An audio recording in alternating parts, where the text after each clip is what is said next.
A segunda questão.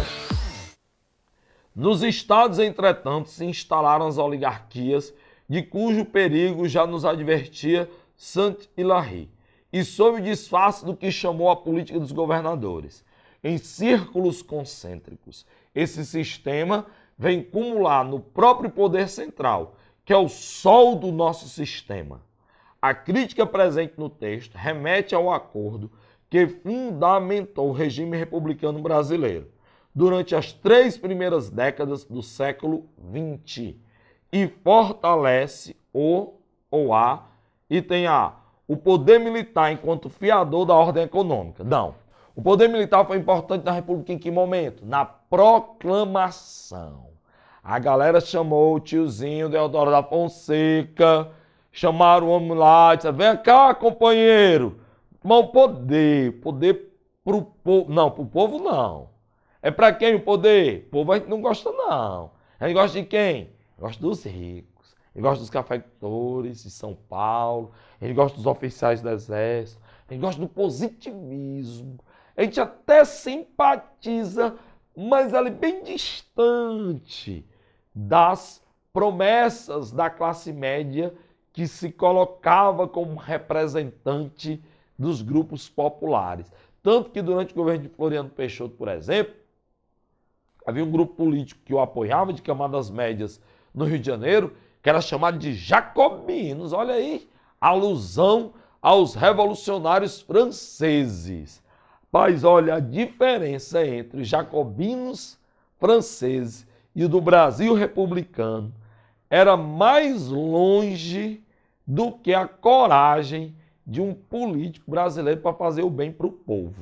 Não tem condição não, certo? Então os jacobinos estão fora aí dessa brincadeira. Então não é para o povo. Aí lembrando que os militares, eles não têm essa participação aí na organização política da República, a não ser no seu primórdio, Deodoro e Floriano. E mesmo assim a política econômica deles foi fracassada, não ajudaram em nada no desenvolvimento agrícola, falharam num projeto de industrialização chamado de encilhamento, onde o Rui Barbosa vai liberar uma grana maluca para a galera criar indústria, mas fraudaram também.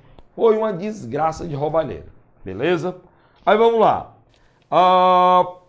Item B. Presidencialismo com o objetivo de limitar o poder dos coronéis. No texto anterior a gente já viu, moçada. Não tem nada a ver não. O que é que eles queriam? Eles queriam que o poder viesse dos estados para a capital. Então, não queria se limitar. Quem é que vai querer limitar o poder dos coronéis? Quem chega botando o banco dizendo quem manda sou eu. Getúlio Vargas. É ele que vai cercear esse, ou pelo menos amenizar. Cercear é muito forte. Mas vai diminuir significativamente o poder dos coronéis. Item C. Domínio de grupos regionais sobre a ordem federativa. É isso, filhote. Porque o federalismo, sabe? Ele defende o que, o federalismo? A autonomia dos estados em relação à capital. Quando a gente fala em autonomia, não é independência. Mas para você saber que vive uma república verdadeiramente autônoma, quais são os conceitos? Não. Porque o federalismo é o conceito. Mas as características do federalismo que você tem que ter em mente, qual é? Primeiro, eu tenho um governo local eleito pela população local.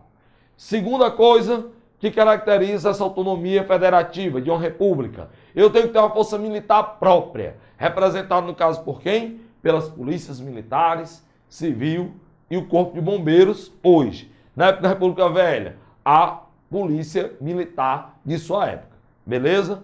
Terceira característica para que o Estado tenha autonomia. Ele tem que ter condições e o direito de criar impostos próprios para suprir as suas despesas. Percebe? Governo próprio, força policial, impostos. Juntando os três, eu tenho autonomia federativa. Item C, portanto, é o correto.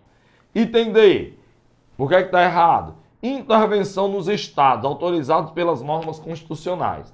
Não autorizava a intervenção e mesmo assim o presidente jamais o fez. Citei o caso do Ceará, Nogueira Celso foi reeleito no período que era proibida a reeleição, certo? Não faz sentido isso. Lei era um negócio meio não seguido, né? Rapaz, é mais ou menos assim. A lei vale para todos.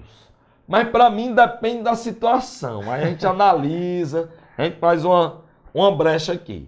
E o item é isonomia do governo federal no tratamento das disputas locais. Negativo. O governo federal tinha lado. Exemplo, Hermes Fonseca, na chamada política das salvações. O cidadão assumiu a presidência, tinha disputado com o Rui Barbosa, como eu falei há pouco, na campanha civilista, rompendo a aliança do café com leite, vai lá e sai derrubando todas as oligarquias que são contrárias a ele.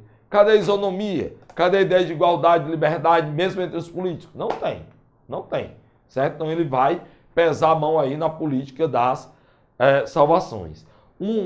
Então, botar aqui, giz amarelo, como já pediram. Segunda questão, item C.